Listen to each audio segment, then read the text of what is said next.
Hello, YouTube. Welcome to the instant analysis of Party Ellie. I have basically not looked at this card up until now. The only exception to that is I saw the news in the notification section that they had misdone Ellie's skill activation rate, which we'll get into shortly.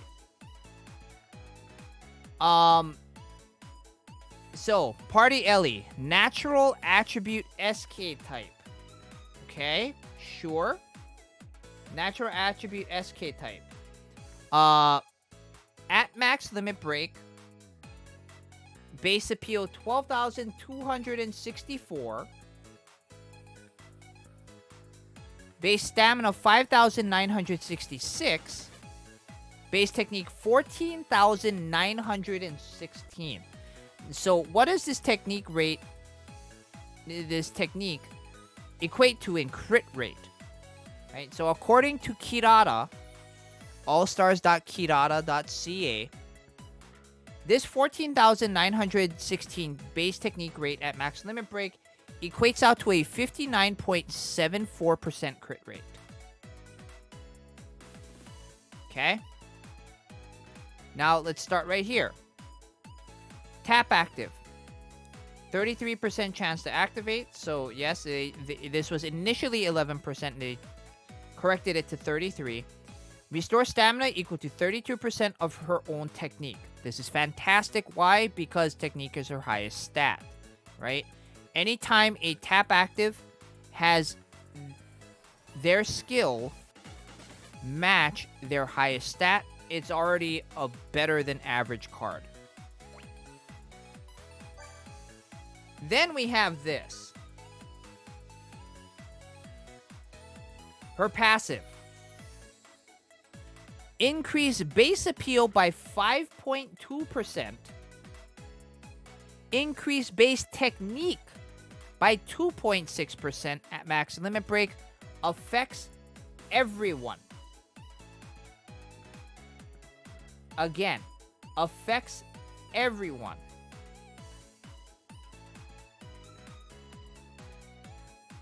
So what exactly does this mean? Well, a lot of people like to talk about how Party Setsuna is the best backliner in the game, right? Because she has a 5.2% base appeal increase and a 2.6% base technique increase to everybody else. Or to everybody in her strategy. Or in the formation. This card has the exact same passive. The exact same passive. Now, the comparisons to Party Setsuna end there. Because we now have her live show active, which has gained 30% of her own technique as voltage. Now, some of you may be thinking, wait a second. I've heard of that live show active before. Well, of course you have. That's because this live show active is, for all intents and purposes, the exact same as Party Kanata.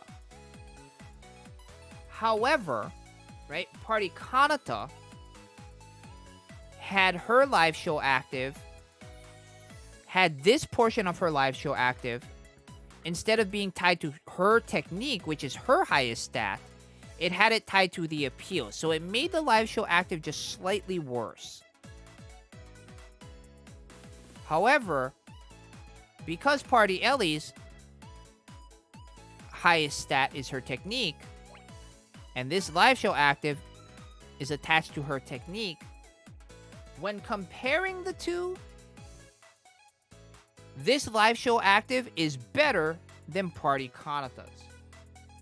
Now, exactly how valuable is this going to be? It depends, right?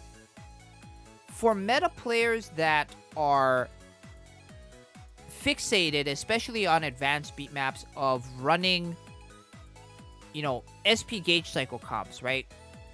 Team compositions that feature Party Shioriko and Party Kotori and Checkmate Rina and Party Kanata. Cards of that nature, right?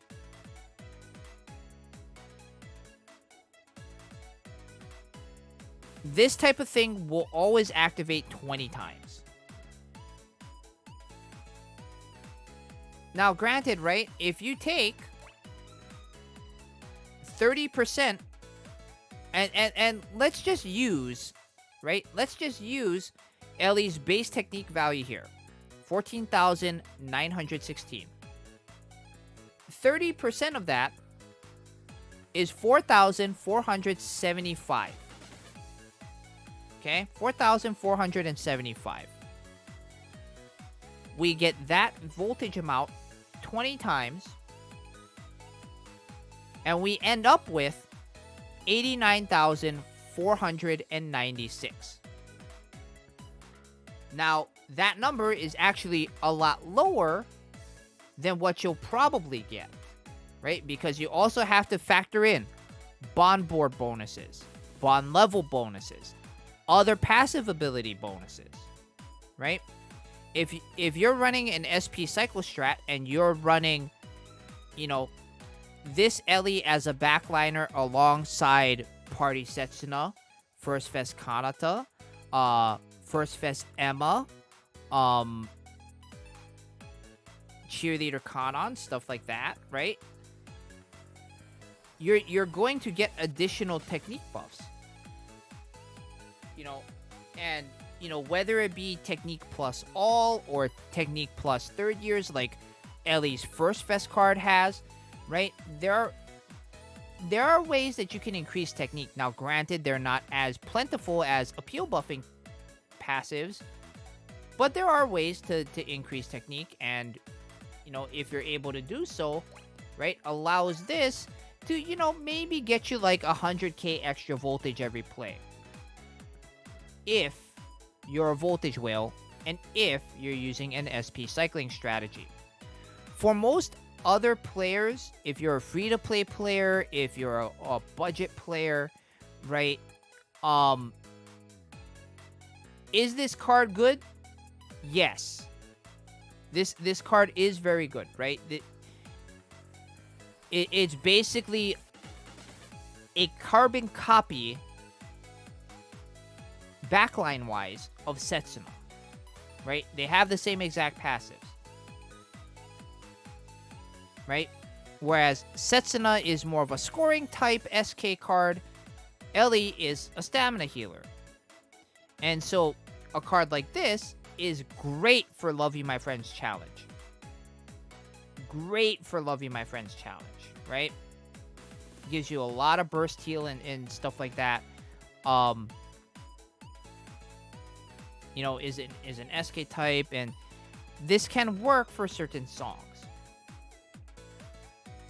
But if you're hemming and hawing about whether, oh my god, Shaz says this card is meta, you really need to pull it. No. If you yourself are not concerned with the meta and all of the things that the meta entails, right? You do not need to pull for this card right now. Right? If you already have Second Fest Ellie, do you need this card? No. Right? Second Fest Ellie, another SK type, a very adequate on her own scorer. If you have that card and it's max limit broken, do you need Party Ellie? If you're a budget or free-to-play player, no, you don't. If you're close to sparking, like, let's say you're at like 9,000 gems. Should you pull for this card? Probably not. What I would advise is if you're in that 7,000, 8,000, 9,000 gem range and you're like so close to sparking a card and you want to pull for this Ellie, look, as I always say, There is a risk you take with pulling cards while not having enough gems to spark. You either take your chances and try to pull for the card and hope to get lucky, or you have to bear the brunt of it if you spend all your gems and you don't get the card. For a lot of you that watch me and watch the YouTube channel and the Twitch channel, you hear me harp on a ton. Save until you can spark. Why do I say that? Because I know how hard it is and how heartbreaking it is to save all this time. You're like, don't worry, I can get it before I need to spark. And second Fest Setsuna comes on your 22nd pull. Right? I don't want you guys to have to go through that. So, while as pretty and as good as the card is meta-wise, if you don't have enough gems to spark, just keep saving your gems and wait for another card down the line. Hopefully, if there's another party card that suits your fancy, you can then, hopefully pull this card, in your rolls for, whatever the next party card may be. But if you don't have enough gems to spark for it, I say, if you're not concerned with the meta, then you can easily pass this. For meta players, it's going to be very, very, very hard to pass this up. So, final grade on this, for meta players, this is easily like a 9. Easily like a 9 out of 10. If the live show active skill was a little bit better, it would probably be like a 10 out of 10. The stats, especially the appeal stat, leave a little bit something to be desired. But yeah, it's close enough to being a 10 out of 10 card. I would give it a 9 out of 10 for meta players, especially. For non-meta players, it depends. If eventually you want to be a part of the Voltage meta and compete and stuff like that, then this card will be something that you're eventually going to want to look for. But as far as like I gotta have it card, there are other cards that fit the bill.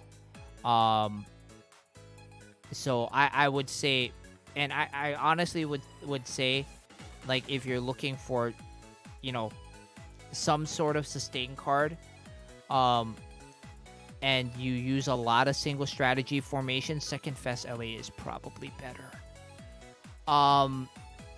So yeah, for you non-meta players, I would give this an 8 or 9 as well, because the card on its own is still very, very good. It is just slightly more valuable to meta players because it fills a very, very big backline role, and gives meta players flexibility for, like, the Kimi Coco Voltage ranking we just went through. This Ellie would have been fantastic for it. But alas, it comes after the Voltage ranking period has ended. So yeah, those are my thoughts on the card. If you have any additional comments, feel free to leave them down below. And if those of you are wondering, I am recording this on Monday, December 13th. I am going to be doing pulls for this card, I believe probably all weekend. I will be doing pulls on one account on Wednesday, December 15th. I'll do another session of pulls on Friday, December 17th. And I'll probably do another session of pulls on Saturday, December 18th. Because I have my alt account, my main account, and my JP account that I want to use to pull for this card. Until then, take it easy, YouTube. We'll see you all later. Bye!